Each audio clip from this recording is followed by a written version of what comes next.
least favorite part of the podcast. You stepping in? As I walk over and you're looking at me awkwardly. Do you edit that part out? I actually don't. You don't? You just leave it in? Because I noticed if I spend too much time editing, I dread doing the podcast altogether. Oh, sure. Yeah. So I'd just rather just put it up. That's why I stopped doing my first podcast. Was it the editing? Yeah. Yeah, it's kind of a lot. It's a lot. Yeah. And I just was like, I'm over it. Yeah. Even the posting, I feel like, is a lot. But hey. I know. And I've noticed I've had to do every single one. Thank you. Well, that was part of the agreement of me doing the podcast with you. So I've kept up my end of the bargain. I'll talk. You post. Yeah. Mm-hmm. Hey, so we still haven't got canceled yet. So that's great. Our podcast? Yeah. Yeah. It's really good.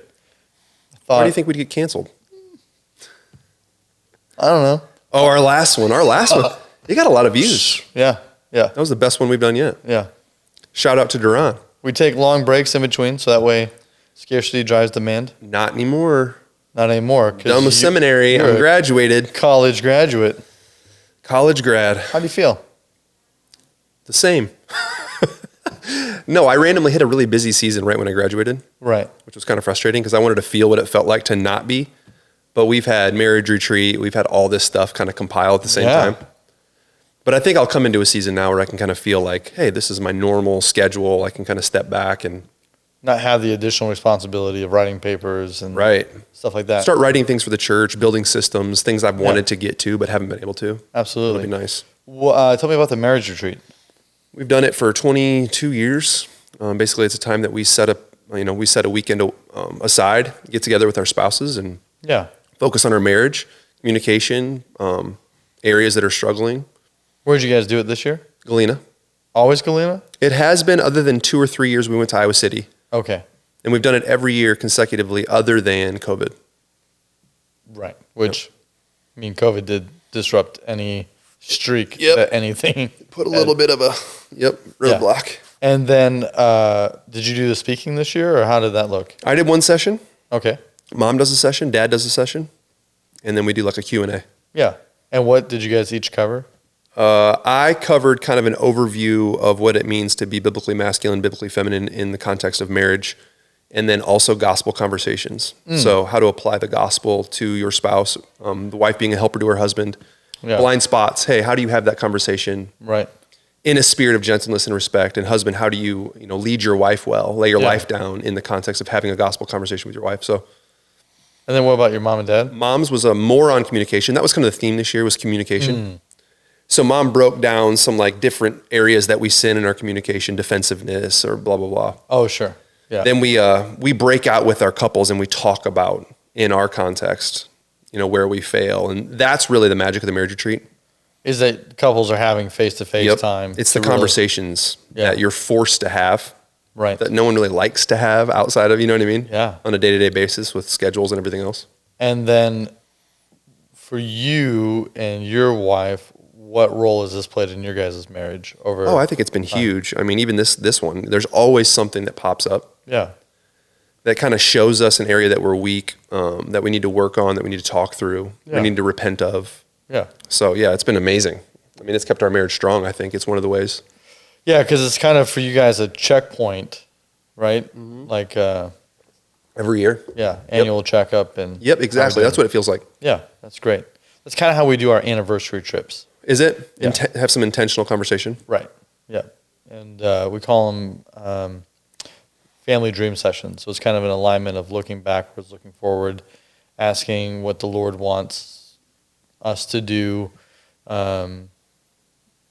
How do we steward the things that we've been entrusted with better? Yeah.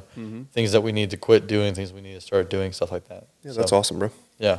And I mean, for us, we had the weekly rhythm of date night and then the daily rhythm of praying together and meals and then the annual checkup for the anniversary. So that's good. Yeah, that's really good that you guys have that. Is for someone interested, is there room for more couples? Do you need to be a part of the Rock Church? Like, what does that look like? There is. We didn't advertise it super well this year because we've just been absolutely swamped and slammed. The church is crazy right now. But yeah, there's room for about 10 more couples if we keep doing it there. Okay, yeah. You guys do like the DeSoto House, or where do you guys go? No, we go to, what's it called? Chestnut Resort. Oh, sure, yeah. Awesome. So it's nice. Yeah, very nice. And then do you guys have some excursions into Galena? Yep. We go eat lunch there at Vinny Vanucci's. Oh, It's kind of a tradition. Okay. Yep. Walk the strip. You know the things Yeah. that all the women love because there's like nothing there for men. It's just for women. So There's one shop that has an upstairs for men with bleachers and a little mini fridge. I don't think that's there anymore. When's the last time you were there? Has it been years? It's been probably. Oh no! I mean, we went up there in June. Yeah. Did you? Did you see that place? Thought so. Yeah. I missed it. You missed it. I mean, I've been there 20 times, literally. Yeah. Maybe probably more. Yeah. And I mean, I feel like every store looks the same when you go in, and so I always feel like I go into a store and I'm like, is this the one? yeah, Just like wandering around. there is one decent store for men Yeah. at the very beginning, Yeah. and I look really forward to that. And It's a hot sauce store. No, men's clothing. You know me. Oh. I'm jealous of all the clothes shopping, but there's one decent store for men. Yeah. There used to be a toy store there Yeah. that had a racetrack upstairs. And- Jeez, what are all these secret upstairs spots you got, bro? Secret doors in the back that no one knows about? Dude, we should do that sometime. We should go check out some speakeasies. I'm game. I went to one in St. Cloud, Minnesota. You legit had to find a button to go into the restaurant. No way. Yeah. That's pretty cool. Yeah, it was fun. We could do a whole series Let's just do on it. that, touring the countryside. I have all kinds of podcast ideas, but I don't think I'll ever do them. Well, you probably need some more free time. Exactly. Yeah. That's the thing that's missing. It's Free gonna time. get away. Video editing time. Yeah. All right. So, since we last talked, significant event in U.S. history, the assassination of Charlie Kirk. Churches have been reporting an uptick of attendance. There's been all kinds of different ways it's been covered in the media. Huge event for his memorial service in Arizona. I knew a couple that traveled down there for it. What's your take? That's it. That's the broad question. What's my take on all of it? Yeah, we'll break it apart from there. Yeah. Man, I have a lot of takes. Number one is I've noticed not every Take church. me back to the day. Take me back when you found out. Oh, where was I? What was I doing? I was driving or something, and I remember getting attacked. No, I looked on X, and I saw a video of it. First thing. Wasn't even a post. It was the video of the assassination. Wow. And I was like, this can't be real. You know, AI videos, you're like, no, this isn't real. Yeah. And so immediately I thought it was a joke. And then my cousin texted me Yeah. and said, dude, Charlie Kirk just got killed. And I was just like, heart sank. Right. And I think the reason it hit me, I'm not saying it hit me harder than other people. Clearly it hit the whole country. A lot of people really hard. But it hit me hard because it's somebody that I've followed for quite a while. Yeah.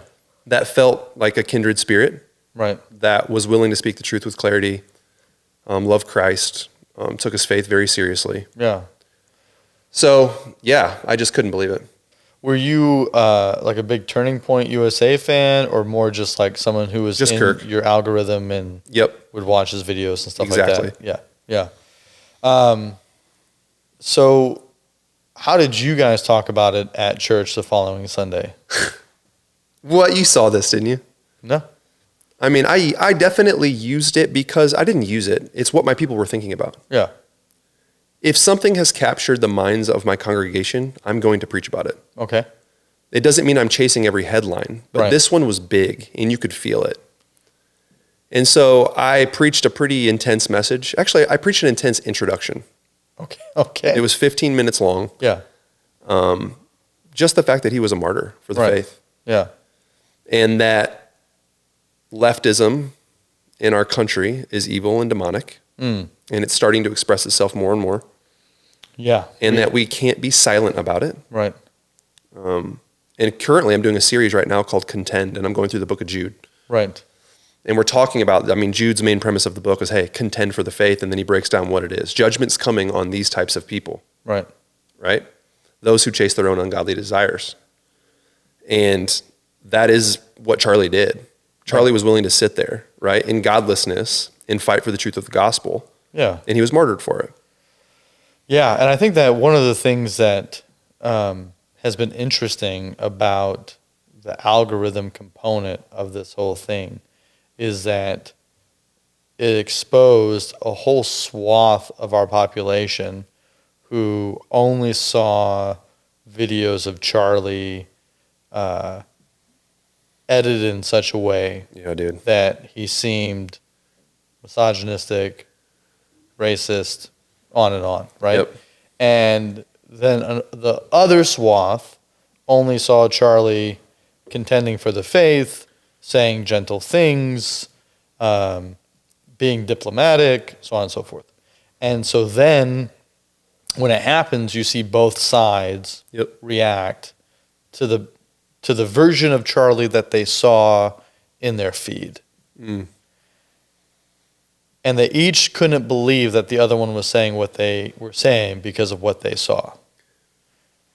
Do you think that's what it is? Or do you think, I agree with you, don't take this as a disagreement, but hear what I'm going to say. Well, only because I'm saying that I have friends who I would not put into like a leftist woke camp.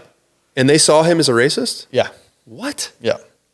I haven't heard that yet. Yeah. But I was going to say, do you think it's because of their algorithm, or do you think it's because that's what they want to believe about him? Well, I mean... Like, what comes first? Yeah, I think...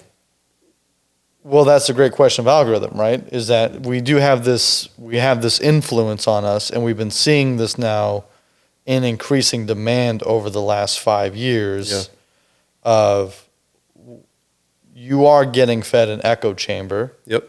Right? And this is where like long form things are really good in comparison to short 30-second minute reels. Yep, processing stuff out. Yeah, exactly. Where I feel like it's very hard to watch full debates of Charlie and come away with a take that is, you know, he was negative or homophobic and stuff like that. Because like one of the things is that for Turning Point USA, that he was willing to hire people he didn't theologically agree with. Yep. You know, as long as they were conservative, yep, for the purpose of the organization being first and foremost, you know, for conservative values, he'd hire people who were not in agreement with him at all theologically. Yep.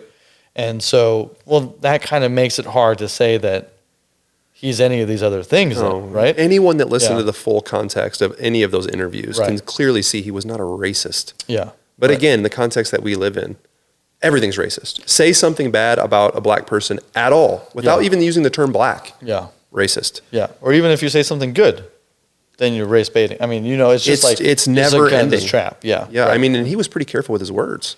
And I think he got increasingly more careful as he got older, you know? It's one of those things where it's heartbreaking, period.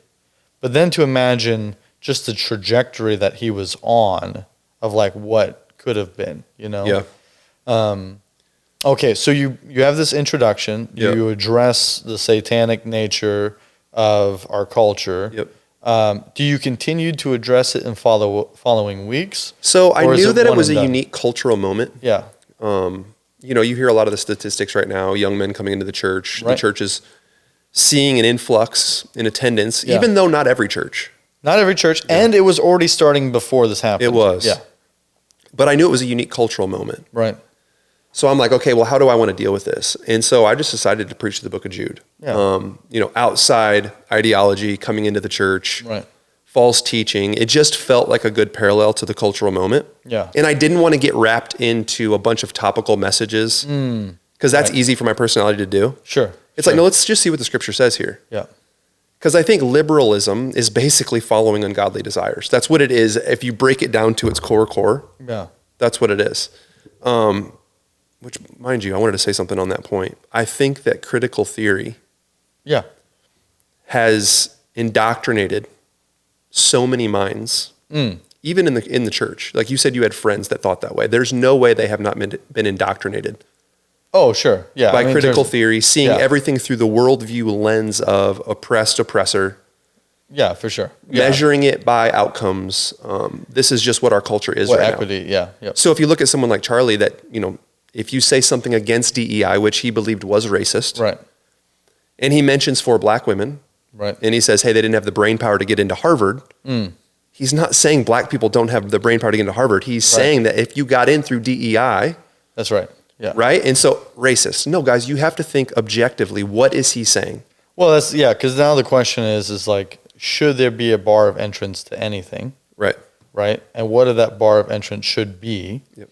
And then are we making that decision in light of what is best for society going forward, or for some sin of the past that we can never cover? Right? Yep. And so, Charlie was arguing that the way that we got great was by making decisions in an intentional way with a basis of morality that is founded only in the scriptures, nowhere else, that there's no enlightenment thinking that's going to produce godliness, right? So, and if we don't have that, then what we have today wouldn't have existed. Yep. And if we don't regain it and maintain it, we can't count on true north going forward for what society needs to become. Yep. And he was, the thing I thought a lot of Charlie's arguments probably could have been, in terms of defense of the gospel and stuff like that, I think he got stronger over the years. Mm-hmm. But I often found myself going I think, there's probably a more compelling way to articulate certain things. But the thing that would be hard theologically, is that I'm not going to criticize the guy because he was willing to do what nobody else was willing to do, right? Willing to go on to college campuses day after day, year after year, and clearly it made an impact, right? And I think you have to remember that Charlie's goal was a political ends. That's right. Yeah. He was a politician. Right. He wasn't a pastor. Yep. And so when you're doing politics, you're going to speak a little bit differently, right? Yeah, and I think that was where, depending on what era of Charlie you see, there's different, what is represented more strongly than others, right? Is he trying to make a stronger political argument here? Is he trying to make a stronger faith argument there? And what is easy, I think, for critics to do is to conflate it as though it's one and the same, and that it wasn't clear in Charlie's mind. But I think context is king. See, there. What I think is important for pastors to see, or Christians to see, though, is the evangelistic fruit that we saw from someone in the political sphere. Okay, you can tell me more what you're... Well, someone that was doing politics every day through the lens of a biblical worldview. Look how much influence he had evangelistically. Yeah. Where what we'd like to do in the church is, we don't want to dabble in politics. Politics is over here. Church is over here. I think you at least have to think a little bit harder about the fruit that we saw. Young men coming to faith is largely due to, Charlie's one of those factors. Right. Going to college campuses all over the country. Right. You know what I'm saying? Yeah, and I think that part of what we've seen is if your faith influences every aspect of your worldview, how do you not touch on politics? Yep. Right? And I think this is kind of the dilemma that we're facing, is that everything is political now. Mm-hmm. And so, and probably to a degree that is not helpful. Mm-hmm. And if your faith is supposed to influence everything, and everything is political, how do you keep the two separate? Yep. Right? How do you not have this conversation? And what people don't also understand is that they're indoctrinated by politics. Sure, yeah. Is that true, or are they indoctrinated by media that's talking about politics? Yeah. Yeah. Yes. So I guess I would see it the same thing. Yeah. What I mean is, okay, so you have Obama take office.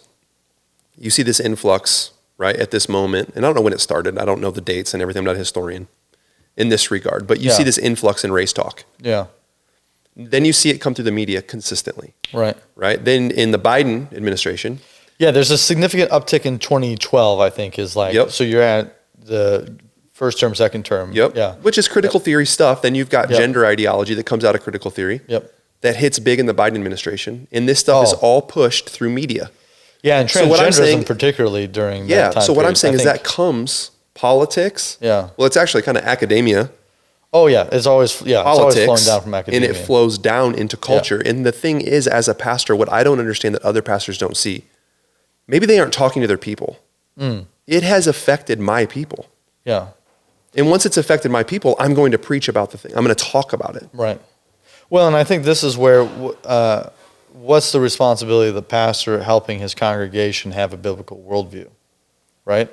What's the responsibility? Yeah. That is his responsibility, right? And I think that if the responsibility is solely on the pastor and not on the individual, which I think there's some debate there, is that how do you faithfully preach the Bible, but you avoid doing it in a way that will shape a coherent worldview?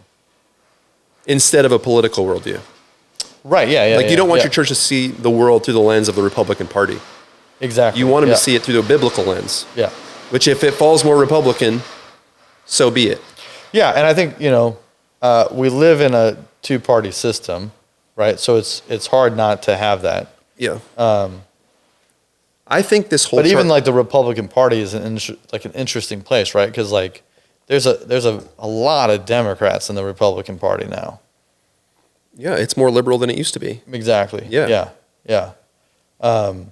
Which is interesting because the accusation is that it's far right. Yeah, that's moved further right. Well, I mean, Trump maybe, but not really on the issues that mean the most to us, right? Right. Yeah. Like he has in some regards. Yeah.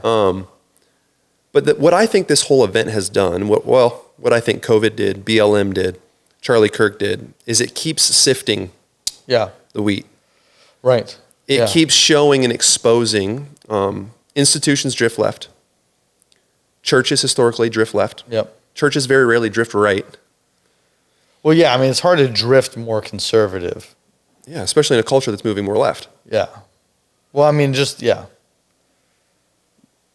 And there's a reactionary nature that we're in, right? Like, I think that was probably the upside to everything that happened in 2020 to 2024 is that it went far enough that it made people go like, I'm not willing to make any more like concessions to your viewpoint. Yeah. Like, I'm done with that. And I think there's been enough, interestingly, like popular voices speaking up. But we're still in an interesting time, right? So you have a guy like Bill Maher who is shedding light on Christians being massacred in Nigeria, right? Like, how is he the guy who is, as liberal can be the one now, He's actually not as liberal as you could be. I mean, he actually kind of makes fun of wokeism as well. Well, and I think this is where like there's this interesting distinction between like he's like a Clinton traditional like a traditional liberal Democrat of like how I think like there's a swath of people who would think of themselves, and then there's this very narcissistic, aggressive identity politic that is what we're labeling as leftism and wokeism and all that, which I think is still, I think the titles we have for it and the titles that have become popular for it betray what it actually is. Like, I think it. What do you mean? Well, I think it mutes it in an unhealthy way. Like, there's an extremism and a belligerence that calling it leftism or wokeism makes it sound like almost too playful, and it's more dangerous than that. Oh, I completely agree. So I don't like those terms. You like Marxism? Well, I don't think they could define what Marxism is, which is kind of the problem, and so it's like... I've never met a liberal that can explain what critical theory is. Well, yeah. I know they exist. Hear me. I'm saying my average person... Yep. They have no idea. Yeah. Which is really frustrating. Yeah. Yeah. And so I mean, I guess for me, I'm coming at it even from like the rise of anti-Semitism. But you see that on the far right now. I mean, it's uptaking big time. It's the one thing that the far right and the far left can both agree on. And for those of us who have been, pro-Israel and involved in Jewish ministry have seen that forever. Like that's the one thing that the far right and far left have always been able to agree on. It's the Jews' fault. Yeah. And so there's a level of violence that we're starting to see.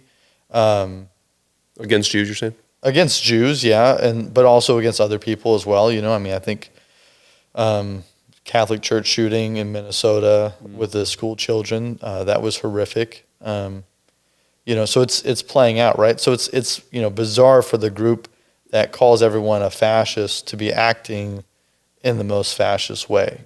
We're just in like a level of deception as a society that is, at best, it's daunting. At worst, it's Why dangerous. is it so hard to discern truth of what's actually going on in the Middle East? Why is that hard? Yeah. Media. Media coverage, I think, makes it very difficult. I think, obviously, people have a lack of understanding. And the framing, the Palestinian Authority has been winning the media war for decades. So how would that be? A country that has not nearly the resources be winning the media campaign? Well, because a few things. One, the resources that they do have, which is in billions and billions of dollars in aid, goes towards these efforts. The capitulation of mainstream media to support their narrative has been wildly huge. And, UN votes have furthered that as well, right? Mm. So, but the thing is with the UN votes is that most countries abstain from those votes that are pro-Palestinian in nature, and then you just have a sweeping amount of Arab nations voting for it, and then a very few select nations like England and stuff like that, Germany, voting against it, right? So then they carry, right? So like UNESCO, the United Education Society Council, I think in 2016 roughly, voted that there is zero evidence of Jewish history in the land of Israel. Wow. Zero evidence. No evidence.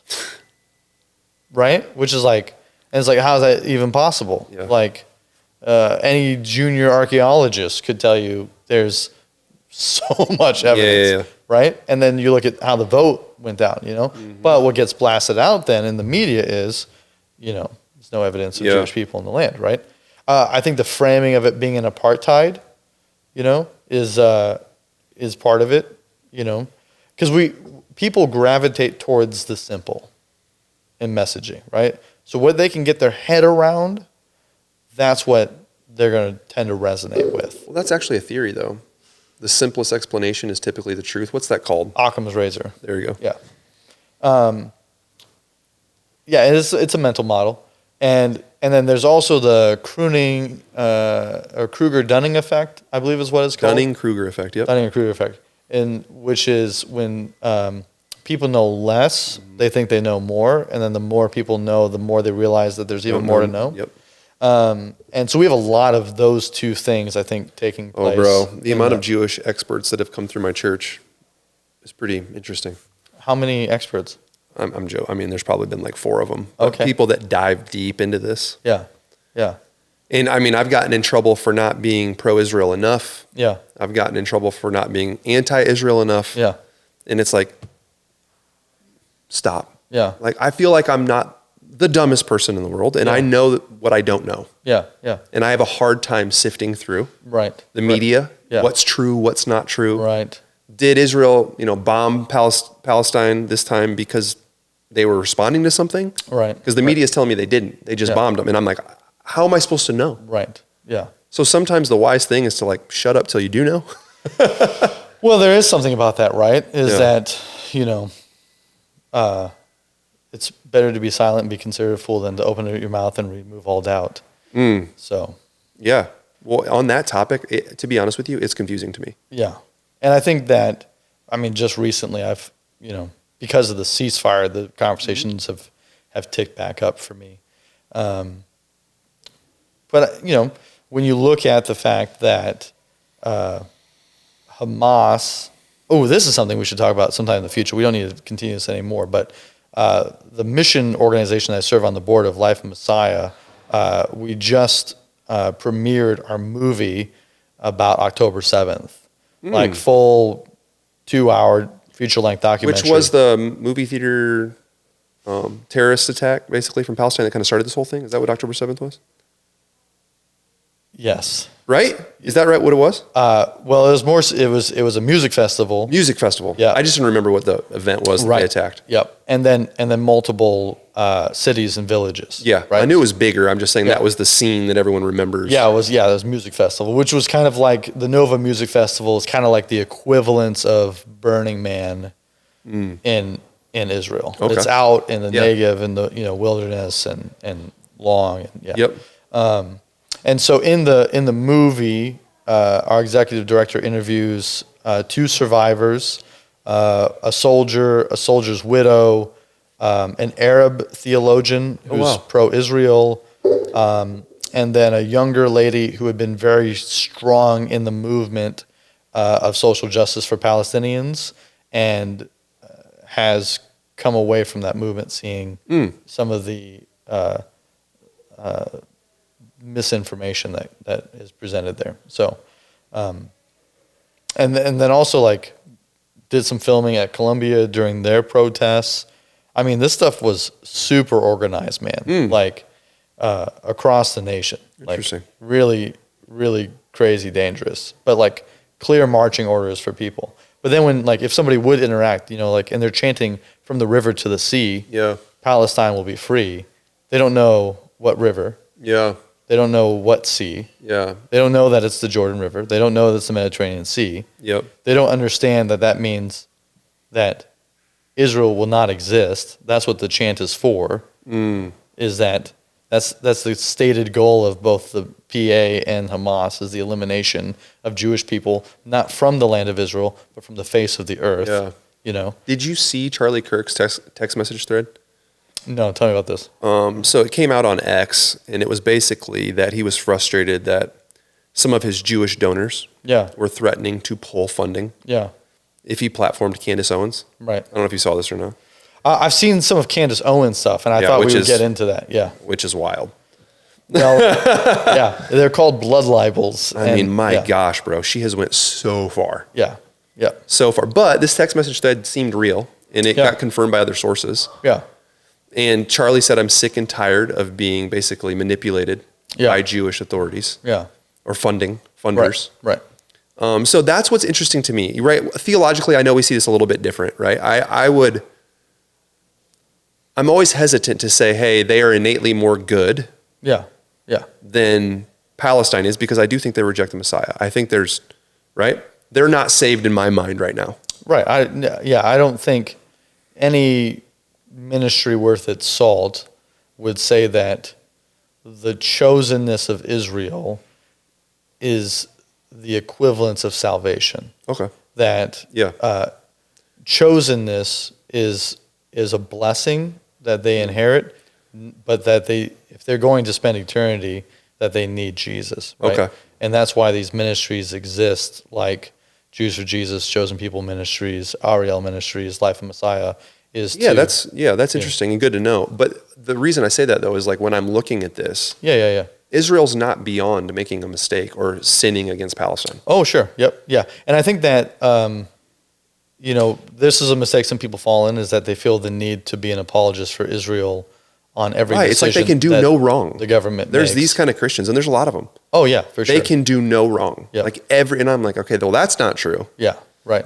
But I think in terms of when we get into intentionality, and you look at it from an historical perspective of good versus evil, right, is that while there are Israelis who have done atrocities to Palestinians, on large scale, what Israel is capable of doing to Israel or to Palestine is, without a doubt, exponentially bigger. Exponentially bigger. And so, Israel, they're able to maintain a peace treaty with Egypt, who is primarily, Muslim, for 50 years now. They've maintained a peace treaty with Jordan for 30 years now. The Abraham Accords is rapidly growing and increasing who's signing on to it for Arab countries. But what the Palestinians have done is that they've created this false narrative, right? So there's never been a Palestine country. That's not That's never existed. The territory called Palestine has always been governed outside of that area between 2nd century AD up until the 20th century when Israel declared themselves a nation. Between 1948 and 1967, the West Bank was controlled by Jordan, which was called Transjordan, and the Gaza Strip was controlled by Egypt. In that 19-year period of time, they could have created a Palestinian state, and they did not, right? And so what Israel gained in 1967 was control of land in the West Bank controlled by Jordan, not Palestinians, and they controlled land from Egypt, not land that was controlled by Palestinians, right? And so, and then up until Clinton in I think 98 to 2000, he had an agreement with Israel where they were willing to give up half of even the old city of Jerusalem to the PA, the Palestinian Authority, to create a capital in Jerusalem and have control of the Temple Mount in the East Jerusalem capital, and Yasser Arafat still said no. Right? So they gave them every agreement, and was, what do you want? We want this. We'll give you that. No. What? Yeah, then what do you want? Yeah. Well, you want all of Israel dead. And you believe that? 100%. It's the stated goal of it in their charter. So when did the PLO create? PLO is the forerunner, the organization that Yasser Arafat started that led to the PA, the Palestinian Authority, which governs the West Bank. When do you think that was created? I have no clue, bro. So 1963. Okay. Right? So it was created. So the year before? It was 4 years before the Six-Day War in 1967, right? It was created when Jordan and Egypt was in control of the West Bank and Gaza Strip. So who are they liberating it from? Yeah, they just want them dead. They just want them dead. So funding, right? So they get billions of dollars in aid. Where does that go? Well, for years before it was checked by the Palestinian Watch, which is a group that shares all this information with Congress and the UN, so what they would do is if a person committed a terrorist act and went to jail, they would give their family money. So they would get paid every single month, right, and be better off in jail as a result of having done a terrorist act. So the billions of dollars that Western governments was giving to the PA to try to, make their country better, which is not even a state because it doesn't meet the definitions of a state, they funded it into terrorists. And so eventually the PA Watch was like, look, this is what you guys are funding. And they went, okay, we won't do that. We'll fund schools. Well, now Palestinian Watch has gotten a hold of their textbooks and stuff like that. And even their math problems, like their word problems, involve killing Jews. That's how they teach children to do math. Seriously? Seriously. So when you're talking about and then in Israel, you have Arab cities, you have Arabs serving in the military, you have Arab judges, you have Arabs serving in the government. If that's an apartheid state, they stink. That's really bad. Yeah. So they have peace treaties with all of these Arab countries. They have Arab citizens who have full rights everywhere. Plus Gazans and people in the West Bank can leave Gaza and West Bank, come into Israel, work, make good money, and bring it back into their own area. No Israeli can do that into the Gazan territory. In 2006, Israel pulled out every Jewish person from the Gaza Strip. They pulled out every one. And they said, it's completely yours. No peace treaty, no agreement, no nothing. Let's just try this. Let's see if just giving it all to you will make you peaceful. They vote in Hamas, and they start firing rockets in. And then the other thing that people don't understand about the West Bank, because they talk about West Bank settlements, West Bank is divided into 3 sections. There's A, B, and C.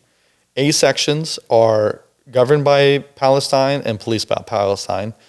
B sites are governed by Palestine, policed by Israel. And then there's C, which is governed by Israel and policed by Israel, right? So when you talk about West Bank settlements, those are in C areas. That's not happening in A areas or B areas. Yeah. And so people just, but what I just said was, probably like your eyes glazed over and it was like 20 minutes of way more information than you ever wanted. Oh, it's interesting. I actually do want to know. But that's like the kind of stuff that like, it's hard for people to be willing to get to that nuance of because they'd rather just chant from the river to the sea, Palestine will be free. Yeah. Then, again, it comes into, it's funny. It's like another critical theory thing. It's oppressed and oppressor. Right. Minority is always in the right. Yes. You know what I'm saying? Right. And the crazy thing is that when you look at the number of Arabs in the world, Muslim Arabs, and you look at the number of Jews. Not even close. Not even close. Yep. Yeah. So the idea that Israel is somehow Goliath. I know. Which is the narrative that's been painted. Bizarre. Because America backs it, though. Sure. Yeah. Right. Yeah. But America gives tons of funding to the PA. Yeah. Tons of funding. Yeah. Yeah. Listen, if you don't care for this last little part, I want to talk about one thing that happened since Charlie Kirk. I want your opinion. Oh, sure. So this third wayism that's popped up. Not popped up. It's been around for a while, but the conversations came back up again. Yeah. Are you familiar with it? No. Tell me more. Basically, Tim Keller's model of, we're neither left nor right. Yeah. We're in the third way. Yep. Oh, sure. And casting a really broad evangelical net. Yep. Because we don't want to offend anyone. Right. Just how Charlie Kirk was not that. Yeah. Right. He was the antithesis of that. Yeah. And just how people are saying, like, again, look at the evidence in the fruit. Yeah. It works because people want gospel clarity. Right. Not that they want gospel clarity. It's that's where the power of the message of the gospel is. Right. Yeah. It's not in dancing in the middle. Right. What are your thoughts on that? Well, I think in theory, it sounds great. Which one? The third way, right? Like it sounds inclusive. Yep. It sounds good in the sense that it sounds like it puts Jesus first and the things of this world second. Yeah. But I think that the modality of it is such that you're left that you have to soft pedal what you believe. Yes. And so... And I think that is the thing. And that thing is a bigger thing right. than so many realize. And it's a passionate thing for me. Yeah. I'm going to tell you a quick story. Yeah. So and you know about this actually. In the last 5 years, I've went through some frustration with some pastor friends. Yeah. Right? That were kind of peddling this whole third wayism thing. Yeah. They didn't want to say anything with clarity. Right. I shouldn't say anything. Certain things with clarity. Yeah. Right. Because it would offend a certain people group. Yeah. And to the point where, like, even at our conferences, we were bringing in people very carefully. Right. That we didn't want to be in the pulpit. Right. Or we wanted to have in the pulpit that wouldn't offend a certain people group. Right. And so I would get frustrated because we would walk away with, like, for instance, here's a statement. Hey, I'm going to preach a message on biblical masculinity. Yeah. Well, I'm going to use all of these qualifying statements. Hey, men are to leave their homes, but remember, they're also to lay their lives down. And you leave with, which is both true, hear me. 100%. But it's this nuance. Yeah. Say it as careful as possible. Always use qualifying statements. And you leave there and you're like, well, how am I supposed to be a man? Right. Yeah. What does leading actually even mean? After all of these qualifying statements, I just feel, well, how am I any different than a woman? Right. Yeah. And so that's just a small example. Yeah. But I was pushing against this for a long time. Sure. I mean, I pushed against it COVID. Yeah. Pushed against it. And I'm going to be vulnerable here. I was literally told that the reason I won't be used at a conference is because they're not going to let me change the culture. That they like the culture they have, and they're not going to let me change the culture. Yeah. And, it's hard to hear when, you're one of the larger churches in your network. Right. One of the only growing churches in your network. Right. And it's not that I want a platform. It's that, like, no, I think that, like, right now is a cultural moment and they need to hear some clarity. Right. Yeah. And why not use the gifting God has given me, like other people have different giftings? Right. And to be told that was really hard. So it caused a lot of tension. Yes. But then, here's what's fascinating. God, in his permissive will, allows Charlie Kirk to get shot in the throat. And now guess what? Everyone's on my side.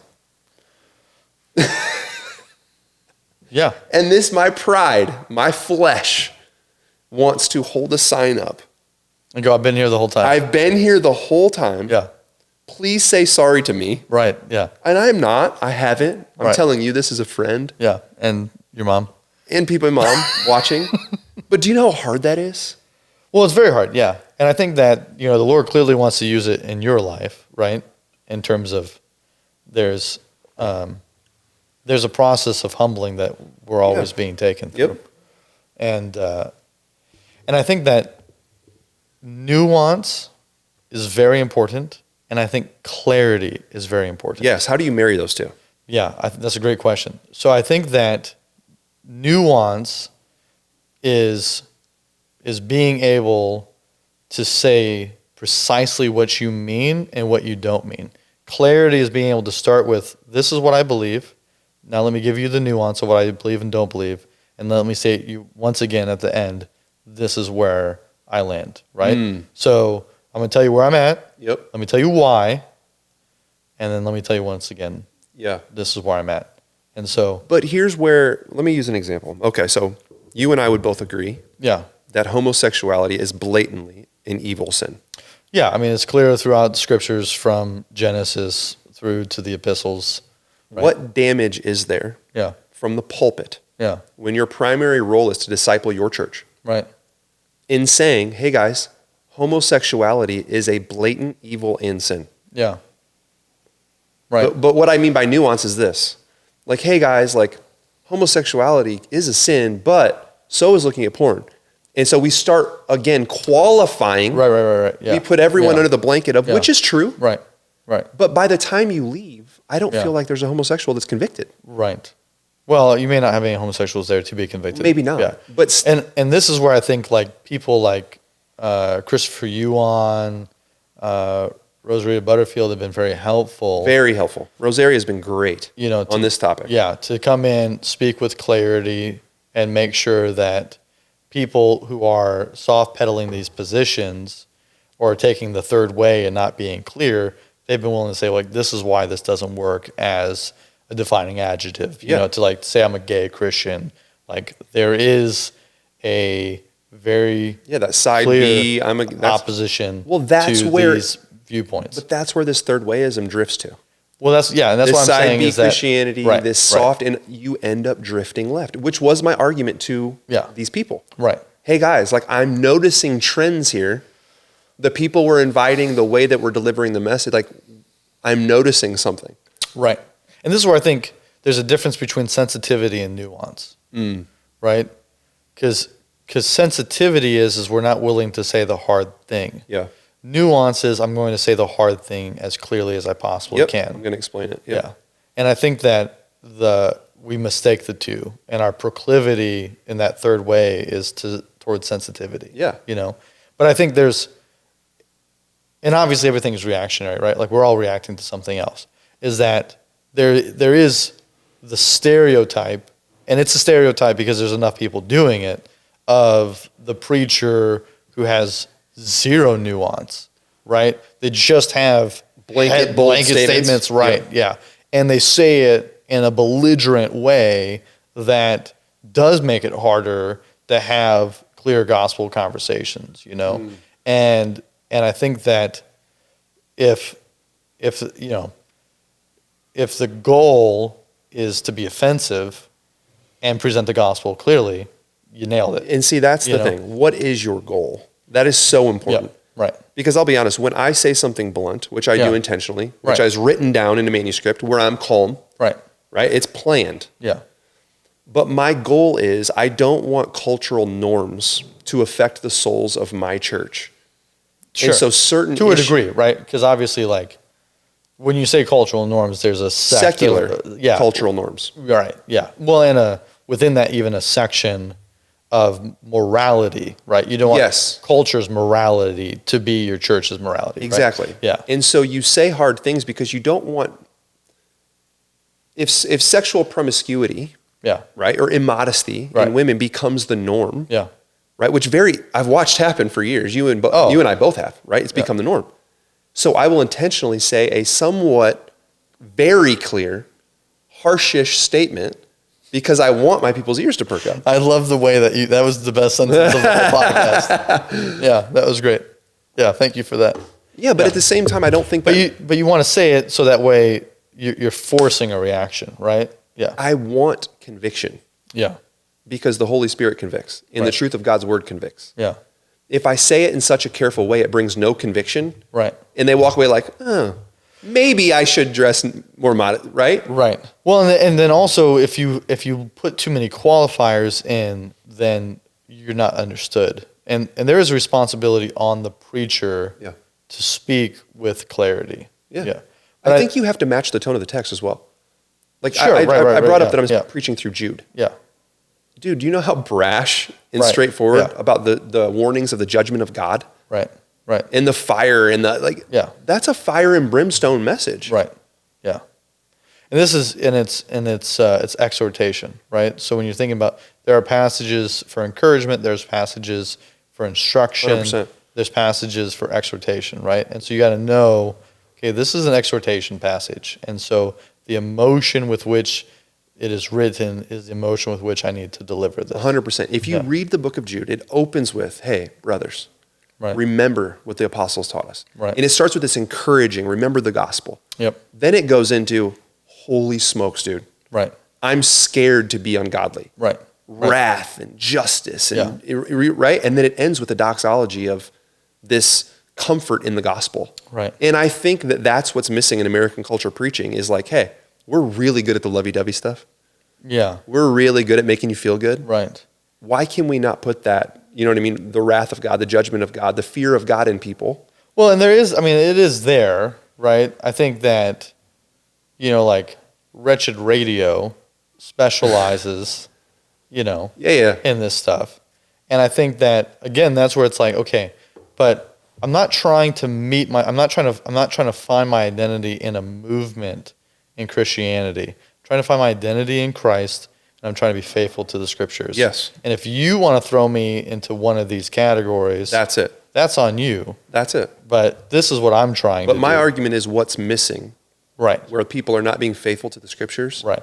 Is they're glossing over the hard passages with nuance. Yeah. With qualifiers. Right. And it's not helpful. Right. It's hurting discipleship. It's actually not helping evangelism. No, evangelism is way down in the United States in comparison to what it once was. But I think, again, we're in an uptick, so it's an interesting time that we live in. Yeah. Yeah. I have comments I want to say, but what do you? I just don't want to come across as egotistical. Yeah. When I say this, but it is worthy of mentioning observationally. We've baptized 40 people in the last 6 months. Yeah. We are not a church that I would say emphasizes evangelism. Yeah. We emphasize discipleship. You know this. You know us intimately. You've worked with our leadership team. You know how we do ministry. Right. And what I have noticed, because I pay attention, like why? What is it? And people come here and the consistent thing we hear is, I've never been to a church that is not scared to unapologetically preach the Bible. Yeah. And these are the same churches you're seeing grow right now. Right. These are the same churches you've seen grow the last 5 years, last 10 years. Right. Obviously people have their issues with Driscoll. Clearly, you can say he's unqualified for ministry. I may agree with you. It's not the point. The point is the method of speaking clearly of what the Bible teaches. I'm not sure I put him in an expository camp. I would put him certainly in a convictional camp. Yeah. No, I don't. Yeah. I'm not saying he's expositional in his preaching method. Yeah. But I'm saying that he preaches with clarity. Yes. And listen, 90% of what he says is true. Okay, I feel like putting a percentage on it just off the bat there, it's a little rough. Speaking in generalities. I understand. Yeah. Right? A large percentage of what Driscoll says. Very rarely do I come across a post where I'm like, that's wrong. Okay. Yeah. And oddly enough, people are thirsting for that. Yeah, and I think, Mark's a whole thing. That's a whole gambit. Yeah, that wasn't the point of the illustration. Yeah, I understand. Yeah, I think you're right that churches that are preaching the Bible clearly are growing. Mm-hmm. I think churches that have pastors who are willing to say hard things from a desire for people to be able to know Jesus, to experience love, is doing a great job. I think churches that are trying to be liked, I think they're losing. That is a great way to sum it up.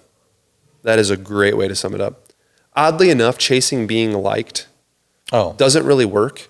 Yeah. And I don't think it results in more people liking you. I think people sense disingenuity. Is that a word? Disingenuity? I'm not sure it is, but it's close. Yeah. I've been known to mix them up every once in a while. Yeah, that's okay. That's how we get new words in the English language. Hey, I mean, I like that one. It's hard to say, but yeah. Shakespeare invented lots of new words. So no, but it's disingenuous. It doesn't. It's not real. Well, you can even if you just take a microcosm of your own life experience. You go back to school, like the kid who tried really hard to like make everybody like them. It was like. Yeah, they had a lot of friends, but no real close friends. Right. Because you didn't know who they really were. Right. I always say some of the hardest people for me are the really, really, really nice ones. Where it's not like they're actually authentically nice. Right. They're just so good at putting that on that it makes me uncomfortable. Yes. You know what I'm saying? I do. Yeah. Yeah. Well, and for me, sarcasm is my love language. And so I have to be with people who can tolerate that. Yeah. So I've noticed that you're in this conversation. Yeah. I'm probably more passionate about what I'm saying than it seems like you are. I'm even wondering if you're like pushing back a little bit. Which part? On just the clarity. Oh. My conviction of just preaching the word of God clearly and boldly with conviction. Yeah, I feel like our relationship works best when I'm pushing and you're pulling and I'm pushing. Like, okay, so that's what you're doing? Because I'm trying to read you and get a read. Oh, yeah, that's okay. Yeah. Right now, usually I can read it. Right now, I can't read it. Right, that's where I want to be. That's where I want to live. Bro, get out of there. Yeah, that's where I want to live. Yeah. No, but I think my frustration comes is when I talk to people about this. Yeah. They're kind of like, yeah.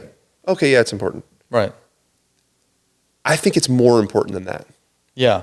So I think that so if I was to say anything, I think it's easy to get caught up in culture wars, right? And I think that Christians do that, right? And so I think, can you preach the text clearly and address cultural issues without making it about culture being right and wrong? And and I think what I try to do there is the cultural, does that make sense? Is the cultural issues affecting my people? Right, or is it just a headline? Right. You know what I mean? If it's affecting my people, I think it needs to be talked about. Yeah. And I think for me, in terms of like preaching dynamics, I know that we're always going to be moving, right? So like in the 20 years of preaching, society keeps moving. Word of God doesn't, right? Well, and that's the thing though, is like, should it? What's that? Like preaching methods and preaching styles and like, should it? No, I know personality is going to shape some of that. Sure, But you look at Whitfield, you look at Edwards, you look at Spurgeon, you look at the New Testament. Right. You look at Stephen, you look at Jesus. I mean, there's a tone of love, of the gospel, but also of warning and clarity. Right. And I don't know. I feel like we're drifting away from the warning and clarity.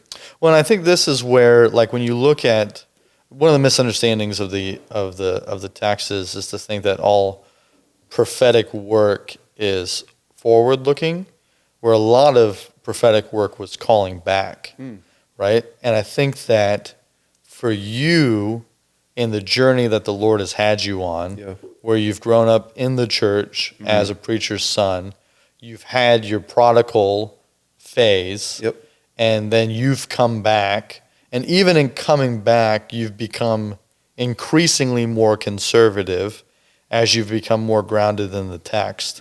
That you fit this role of this calling back to let's come back to truth. That's very insightful. Let's come back. I feel like you just charismatically prophesied to me, and it was really good. Well, I didn't. Just so you know. I think you did. Well, I think you did. Yeah. If you want to call it that, that's fine. I'm going to write that down. Jared prophesied to me. That's great. No, that was really insightful, though. I think that's absolutely true. And so it's important, and this is where I think we're better off when we recognize that each one of us is on a journey with the Lord, and what the Lord's trying to accomplish in us, and not to make everyone fit into our mold, into what the Lord is trying to accomplish in and through us, right? And I think the guys in church history who got along really well were the ones who could see that in one another and go, yeah, you do that, I'm doing this, and we're both working towards the same end, but our emphasis is going to be different, you know? Yeah. And so That's good. So I'm like, you need to do this, right? And it's, you know, you said you have what, 400 and about 410 on Sunday. 410 on Sunday, right? So the first time I preached at Rock Church in 2020 in the gym, it was 120. Yeah, right? So in 5 years to have pretty accelerated growth, I think is a reflection of someone who's gotten more mature in the scriptures, who's gotten more mature in preaching the word, who's gotten more mature in developing men, who's gotten better at saying things that are hard, not just saying things that are provocative. And I think all of that is yielding fruit. And I'm like, yeah, you continue to shepherd your people. This is great. I feel like for me, I have these different roles that I play in terms of like trying to help churches be as healthy as they can and to be as true to God's word as possible. I feel like I have a responsibility to trying to help people interpret the Bible really well and to do that in a way that is honoring to the Lord and a calling towards helping make sure that the church understands their responsibility in sharing the gospel, and then in particular with Jewish people, right?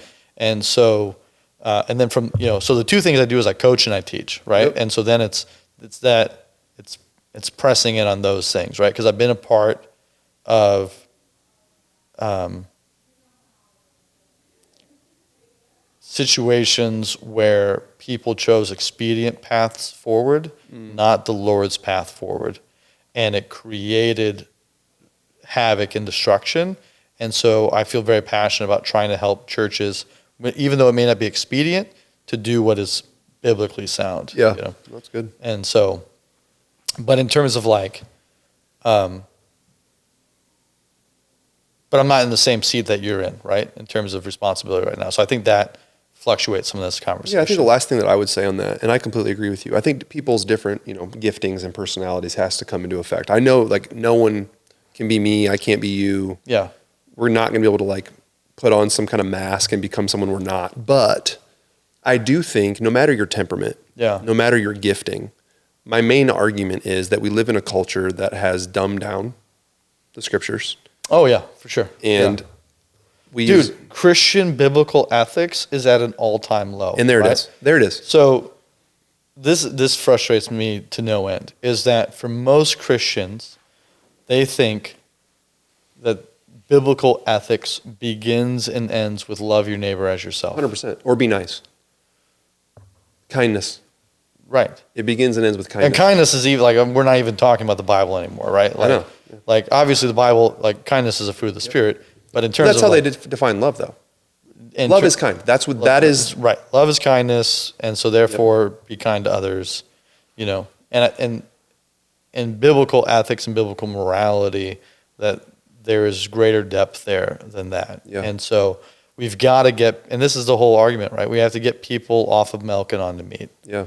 And so for me, it is, okay, I want you to fall in love with reading the Bible, and I want to help you be able to read the Bible better and get more out of it. But you're teaching hermeneutics and whatnot, right? Yep. So, but I feel like even in my preaching, I'm trying to help people understand hermeneutical principles. She's got her headphones on. I don't think she realizes how loud she is. It's all right. Those are some loud carts. Yeah. Okay, we should call it. It's 12:06. Great talk, brother. It's good to be back. Yeah, man. This went all kinds of different directions, which I think is good. It was great. Signing off. Hey, like and subscribe. We're back, full-fledged. Buy a t-shirt once we make them.